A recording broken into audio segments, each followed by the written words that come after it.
E vem conferir a crítica do mangá de Fairy Tail.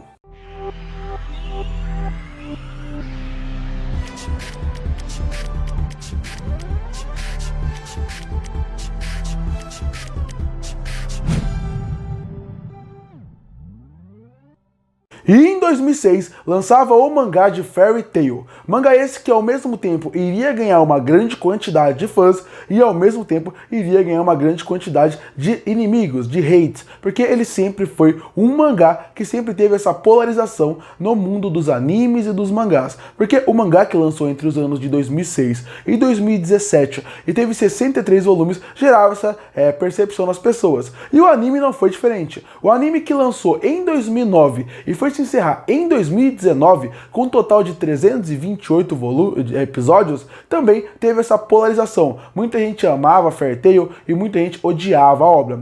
Vale destacar, além disso, Fairy Tail também ganhou alguns filmes que não faziam parte da obra principal, mas como a maioria dos filmes de anime, principalmente na época que ele foi lançado, é aquele filme que é divertido para quem gosta da obra, dos personagens. Enfim, eu gosto de Fairy Tail, eu já gostei mais, hoje eu acho ele um anime mediano, um mangá mediano, uma obra mediana, e eu vou trazer a crítica dele aqui. Eu acho que Fairy Tail, o autor de Fairy Tail, ele é aquele típico autor que ele é incrível em relação a como ele pensa o seu universo de fora. Como ele pensa os arcos, como ele pensa o pré-arco, como ele pensa como ele vai introduzir o arco, como ele pensa nas ideias que vão ter dentro do arco. Mas na hora de desenvolver a história, eu acho que ele é um autor que ele sempre joga muito no seguro.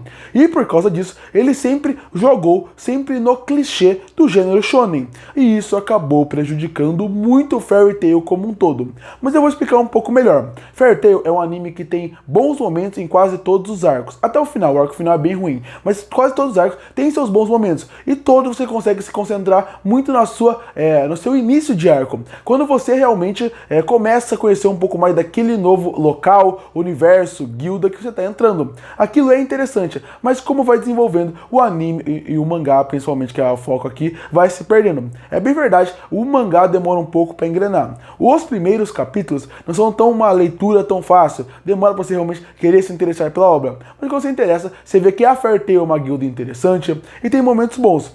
Mas por que eu falei aquilo no começo, de que o autor é muito bom para criar o conceito do universo, mas na hora de realmente aprofundar, ele não é bom? Porque se você pegar os arcos, como o arco da ilha, que eles ficam presos anos, o arco de quando vai ter o torneio, o arco realmente que tem que proteger a Fairy Tail no começo, quando vai aparecendo o Gazelle, que é o outro, que é um vilão antagonista, são coisas interessantes. O conceito que eles apresentam da cidade, que a Fairy Tail está presente, das guildas como se fosse algo de RPG, do nova fauna e flora de cada lugar, misturado junto com o conceito dos dragões e como eles estão extintos, como ele apresenta cada poder e até os flashbacks de alguns personagens, que são o começo do arco, você se interessa, você pensa, nossa, eu quero saber mais sobre isso, até onde isso vai, como que ele vai trabalhar isso, até alguns conceitos e ideais interessantes. Por exemplo, quando você vai conhecer o passado do Grey ou da Erza, você pensa, agora a gente vai mais a fundo numa história mais pesada, ele vai mostrar o que ele veio. Ele nunca faz isso. Parece que quando ele apresenta bem o universo, ele apresenta bem o conceito daquele novo lugar, quando ele vai realmente explorar, ele tem muito medo de ter algo ousado. Então ele fica no clichê do shonen como um todo. E a partir daí começam os problemas. Fairy Tail tem vários arcos que começam bem, mas eu não lembro um que realmente termina muito bem, porque ele usa muito a ideia do poder da amizade, por exemplo. Quase todos os arcos de Fairy Tail terminam com o Natsu ganhando com o poder da amizade. O Natsu é um protagonista que eu não acho bom. Eu não acho o Natsu um protagonista insuportável de se ler, mas eu acho que ele é um personagem que ele é muito mal escrito em si na obra.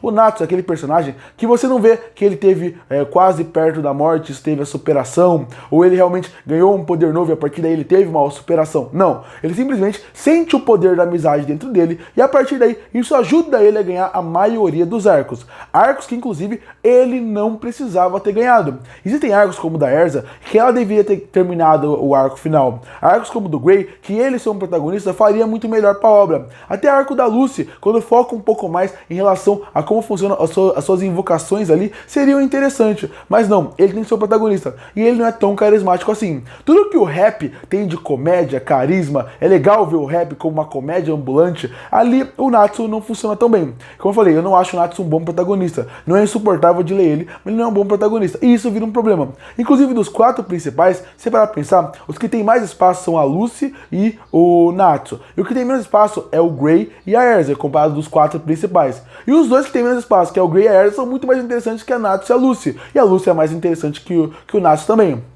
Sem contar que tem outro fator que incomoda a obra, que é a guilda da Fairy Tail tem muito personagem interessante, tem muito conceito de relacionamento de personagem, de como vai desenvolvendo o relacionamento deles, desde romântico a amizade, que são muito mais interessantes do que alguns arcos principais que focam no Natsu, na Lucy, por exemplo. Isso acaba incomodando. Sem contar, como eu falei, são arcos que a cada ponto que passa, você sente que ele é um desperdício. Sem contar que a arte de Fairy Tail é muito boa. Isso junta mais o desperdício da obra. É o que eu falei, é uma obra que você vai vendo até quase o final, e eu não consigo falar nenhum arco que eu acho realmente ruim da obra, até chegar no arco final. Mas não são nenhum arco que você pensa, nossa, que arco marcante, que arco bem feito. São arcos genéricos, de um gênero genérico, de um autor que não consegue sair da mesmice que o arco traz. E isso faz, juntando com o protagonista, que não é tão interessante, que faz com que você vai perdendo o encanto pela obra. Sem contar que 63 volumes é bem mais do que Fairy Tail deveria ter.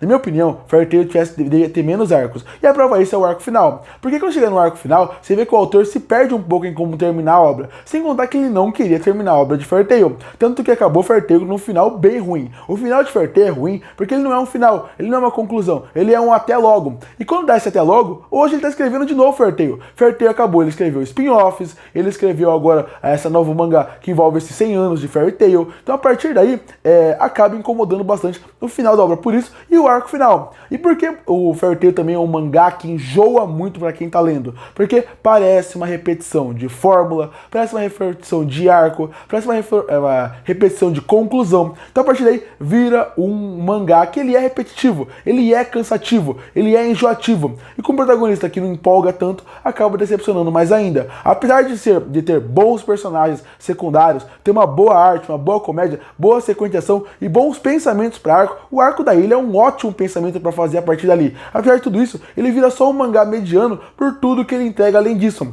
Na hora de explorar, de trazer algo a mais, de ser marcante, ele realmente acaba não entregando o que deveria. Tanto que se você parar pra pensar, por que Fairy Tail tem tantos fãs? Porque eles pegam um gênero que é muito popular, pega todos os clichês do gênero e colocam ali. E aí a partir daí é muito fácil convencer o público que aquilo é bom. Sem contar que quando você entra pro anime, que é a crítica do mangá, mas o anime ainda tem um plus que, além de fazer tudo bem feitinho, ser arcos bem feitinhos, usar o clichê bem feito, você já tem um plus que a trilha sonora é boa, tecnicamente o anime é bom, então o anime vai conduzindo. E o mangá tem a mesma coisa, ele não tem a trilha sonora, mas a arte é muito boa e ele vai conduzindo arcos que têm potencial gigantesco, arcos que se provam com potencial desde a parte do universo até a parte dos personagens que estão no universo, com a história que ele vende, mas na hora realmente de entrar no arco, ele acaba não conseguindo fazer. Por isso que eu falei, ele é aquele autor que ele deveria pensar o arco, pensar os personagens, o que deveria ser feito, e a partir daí passar para um roteirista mais ousado, mais criativo, que conseguiria fazer ouro com o que tem em mão ali. Não tô falando que Fairy Tail seria o melhor mangá do mundo, mas eu acho que ele poderia ser muito melhor do que ele foi, porque o potencial ele mostra que ele tem, e a quantidade de fãs que a obra tem também mostra o potencial que ele mostrou desde o seu começo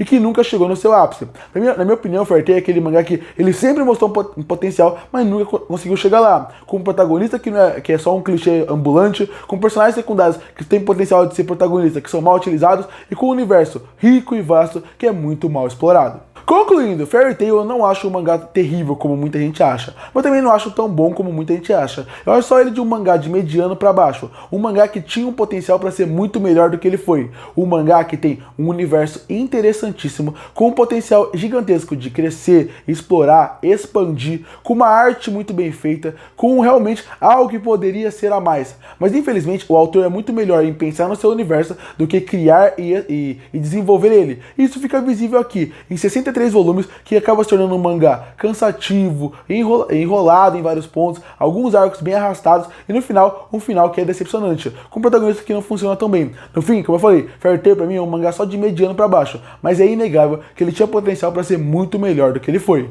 E por isso que eu fecho o mangá de Fairy Tail com uma nota 5 de 10. Curte para fortalecer o canal, se inscreve para não perder os próximos vídeos. E aí, o que você acha do mangá de Fairy Tail? Você já assistiu o anime? Qual que você prefere, o mangá ou o anime? Você já gostou de algum personagem? Já foi fã da obra e não gosta mais? Comenta aqui embaixo. E eu volto no próximo vídeo.